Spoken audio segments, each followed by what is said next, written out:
Well, hello there, paradigm shifters, and welcome to Transformation Tuesday. Let's take a deep breath in here. Welcome to Transportation. Transformation Tuesday for June 4th, 2024. Wow, what a journey this has been. Transporting ourselves into transformation over the years since March of 2020. Every Tuesday, it's been our pleasure to bring to you guest speakers who are lighting the world on fire, right? Right? Like fire them up, Holly. Okay, and for June, the topic for June 2024 is allowing, allowing awesomeness. Isn't that a great topic? Awe, to be in that awe and the wonder of life. And so to kick this June 2024 off, I want to read a little reading before I introduce our speaker for June 3rd. For June. And let's take this word into this month. The word is calm. To me, that awe and calm go together. And the affirmation for this month, for this week, is my calm demeanor helps me bring the peace of God into the world, the peace of spirit into the world. I marvel at people who seem unflappable even under the most agitating circumstances. They meet people in situations with steadiness and serenity, bringing a calm bearing that helps diffuse tension. I can learn something important from these special ones. They are not calm because they never encounter troubling situations. They are calm despite them. I want to claim their calmness as my own. I begin by realizing that no matter what is happening in my life, I can choose my reaction. I use the affirmation, I am calm, I am at peace. I repeat these words aloud and silently until they fill my mind and I feel calmness permeate my soul. I no longer seek peace because I am peaceful. Which brings us to Awesome.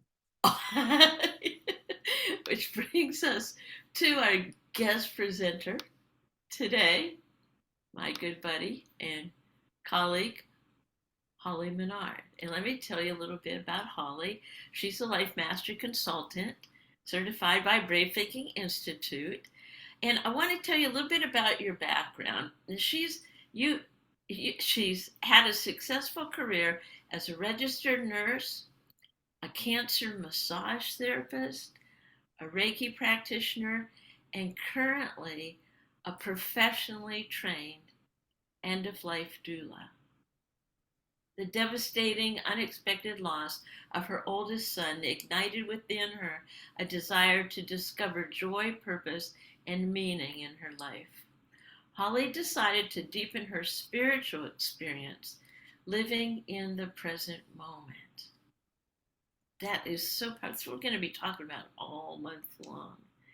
So one of the things that Holly loves is spending time with family, friends, travel, photos, hiking, gardening, and finding joy in all these simple things.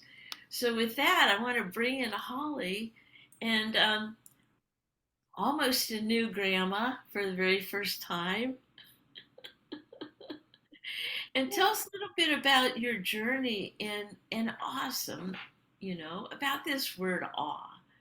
What can you tell us, or maybe give us something, a story or two from your experience? Wow. I love the word awe, first of all.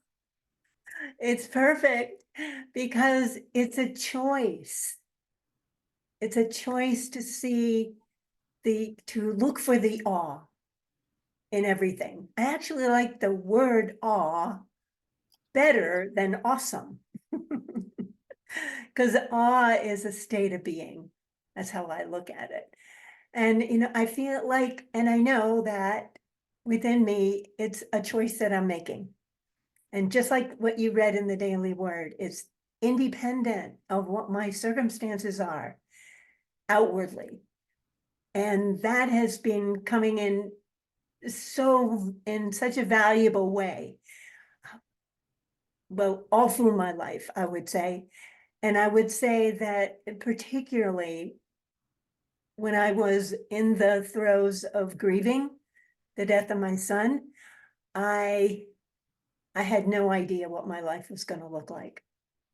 I I was faced with a total unknown. I knew that I was still alive and he wasn't, and it was so sudden. There was no way of preparing for it, as if preparing for it makes any more, you know, any easier. No. Um, yeah, I was with my circumstance, with my, this is what was right and smack in front of me, right?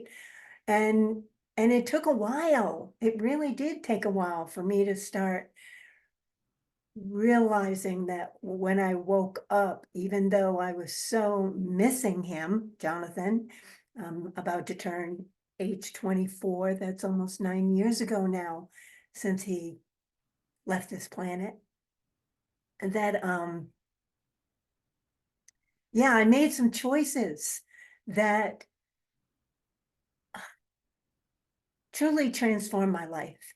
I stopped waiting is the number one thing.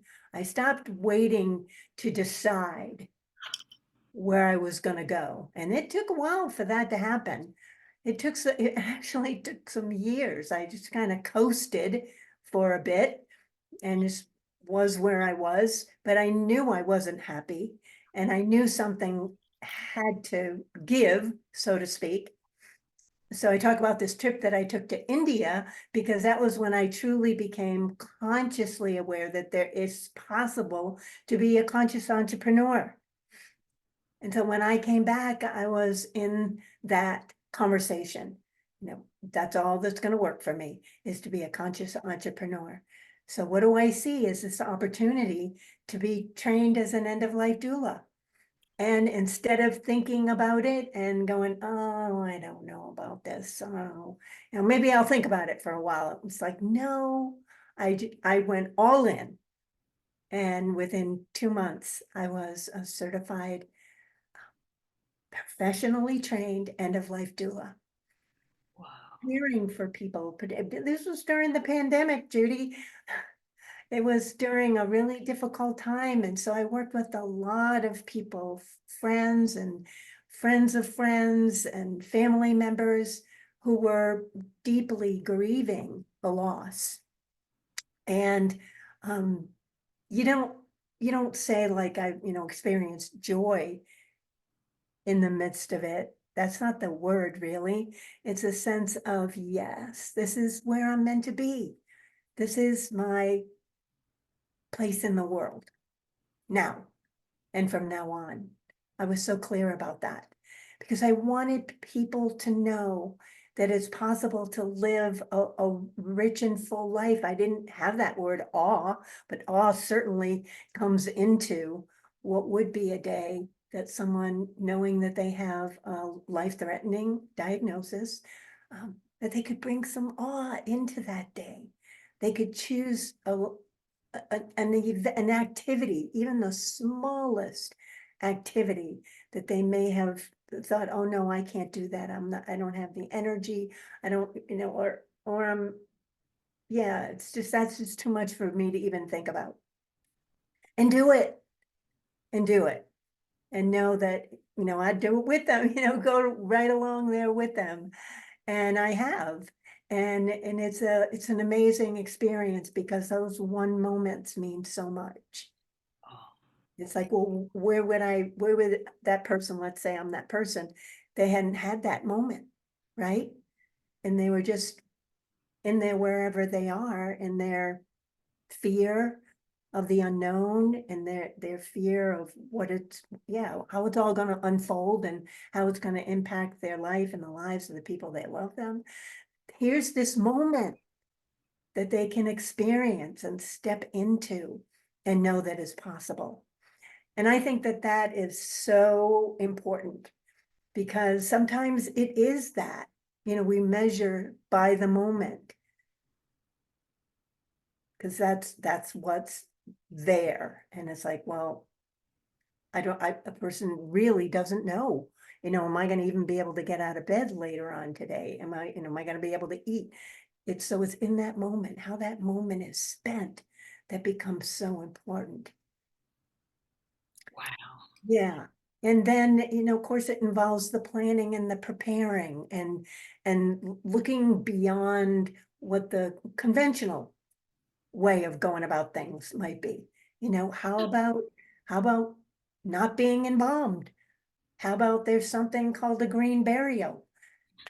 How about you could write your excuse me, eulogy now, or have a live memorial service and hear what people would say about you, only you wouldn't really be there to hear it.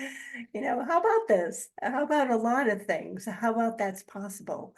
And how about you can leave a legacy that's not money, and in the estate as we think of, but how about leaving that kind of a legacy of this is me, this is my life, and I want you to know about me. And this is a piece of that. And whatever it might happen to be, a letter, a photo book, a more significant, like a scrapbook, maybe writing a memoir, just all sorts of things that are a possibility that people wouldn't even think about. And plus that agency, that sense of I'm the one who's steering this boat. I'm the captain of my soul. Can you imagine having that sense of re getting it, like in an instant, each instant that it comes, it's like, yeah, right now I am the captain of my soul. And that's all that matters. It's in that moment, right? And Uh, that, and what an awe experience is that? I like But that. So it's it what that I love what you said. It's like, okay, stop waiting, and then I'm the captain of my soul. I'm going to be steering this boat all the yeah, way. So I would love to and because um, as your mission is the guide to guiding, I feel that you're the guiding along the way, and that I would love to hear about an experience you've had with someone. I know I've seen we've talked many, many times about, when you're taking a person into the woods, you're stopping. I don't want to tell your story, but you've told mhm, me some incredible moments and they're not patients, they're people. I love what you say, right. souls that you're walking with. Right. They're a You person. They're not a person with cancer, or it's not my cancer. It's I'm a person and my body happens to be experiencing something that's been diagnosed as, dot, dot, dot, whatever it is. That's not me though. can I'm alive you and tell, meaningful. maybe tell us like a memory that you have where you were doing your mission and what that was like, and maybe what it was like for you as well as what it was like for them. Can you take us on a journey of something, a memory that you've had where you've been doing your Oh, mission? sure. I'm thinking about this one woman who, um, yeah, so her diagnosis was a type of cancer that was going to move quickly. And even to treat it, it was that aggressive. So she was she was, how do you say it? She was learning to live with knowing not knowing how any part of it would unfold. And I remember one time I would go in and I would offer energy work. It's called Reiki, either hands on or hands off the body, kind of drawing in the energy, that you can't destroy from the universe in through the hands and then in through the crowd and then out through the hands to wherever that energy is wanted and needed. She loved that.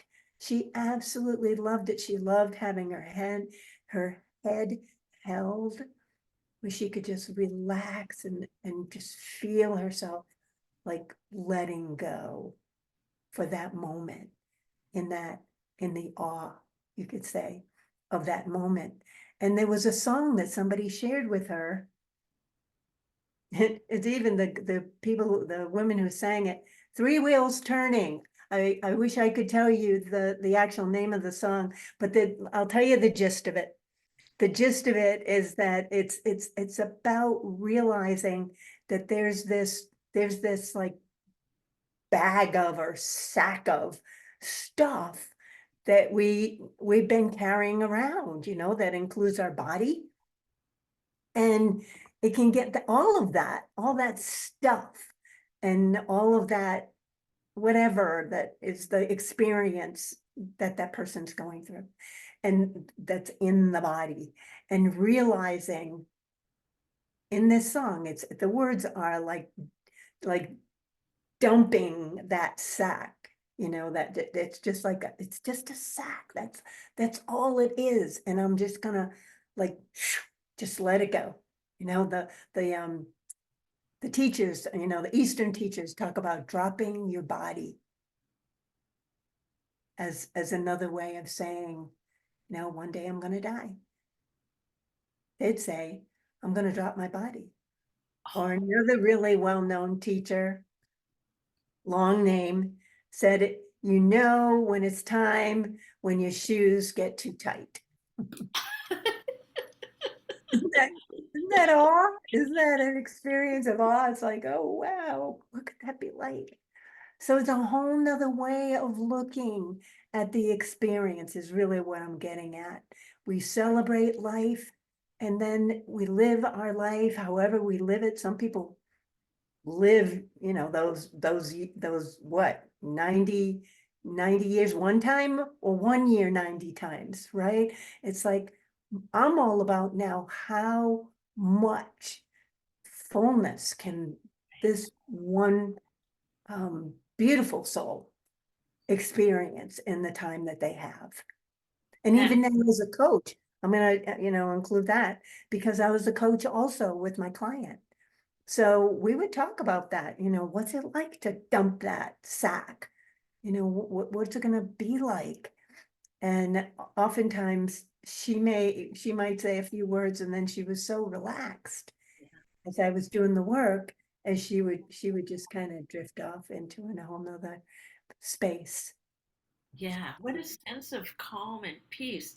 And Yeah. not I'm just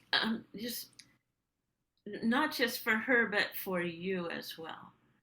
And I was thinking that because you're doing a spiritual work as Yeah. at a very very important time in life, Very you much. know, not every time in life is very important, but what if it was that calm peaceful ending, which is really a new beginning that we're all seeking. And I know we talked about this a little bit earlier, um, and I didn't realize this. June is I do realize it now that June is Father's Day month, It and you is. told me a little bit about your dad Right. because I was wondering now where did you get this calling, or and you were telling me about seeing your dad, and anyway, I'm going to be bringing this in this month too, but can you tell me a little bit or tell everybody a little bit about what you were telling me about your father? Hmm. Well, what I was sharing was how unique he is when you think about doctors nowadays. And I'm not going to launch into that. It wasn't as medicalized as it is today. the kind of work that he was doing, with the doctor's bag, going to people's homes and like ministering to them and being a part of their family, right? He was loved. His patients absolutely loved him. And it was so satisfying and fulfilling for him. And one of the things that I mentioned is part of the Hippocratic Oath, and that is to do no harm. And he was totally about that, a man of integrity, and um, he wasn't going to just operate on somebody because, for the money. He would work for a month every, so many times a year and not even be paid. That was what people did back then. Physicians did that. That was part of the way that they practiced. But I remember some of the times that I spent with him, that at the time, I don't know that I realized how precious they were. Um, but how much he cared about human life is what I'll say. And we were out, we couldn't drive our vehicle, he couldn't drive anyway, because it was a snowstorm. And so we were out going to choose a Christmas tree and bring it back to the house. And I was pretty young. I probably maybe 7 or 8 or 9, whatever. So I was pretty young. Anyway, so we went out and we walked, and then it was cold. And we came back with this Christmas tree, and it was the time that we spent together that even when I talked to him later, he said, don't you remember that time?" Like he was in his 90s. "Don't you remember that time when we went out and brought back a Christmas tree together?" And so he was already in that moment of realizing the significance of life, the significance of each human being that he was coming in contact with in his work. And in these little, kind of holy instances, I would say. Course in Miracles uses that term, a holy instant. Oh, that we would live that way all the time, right? But when we have those holy instances, like when my client was like just so at peace, yes, I know I'm going to be dropping this body, and I'm just going to, and release into it. I mean, she had a lot of pain. It was not a fun experience. It was difficult in a lot of ways. There was also those other pieces along the way, though, that made it the just those moments of awe. I'll bring that in again, where she was able to experience something other than what she'd been living with. And that's a really great segue into my work now as a transformational life coach, as a life mastery consultant, because I feel like it is really about that. We don't all have diagnoses, but we're all headed in that same direction, right? There's no, as long as we keep on breathing, we don't know when that moment might come that we stop, right? We could be breathing in our heart beating for a long time, but we don't know that. And so what's going on in people's lives in that space of humanness called our life? And what's this person doing with it? How many moments of awe are they experiencing?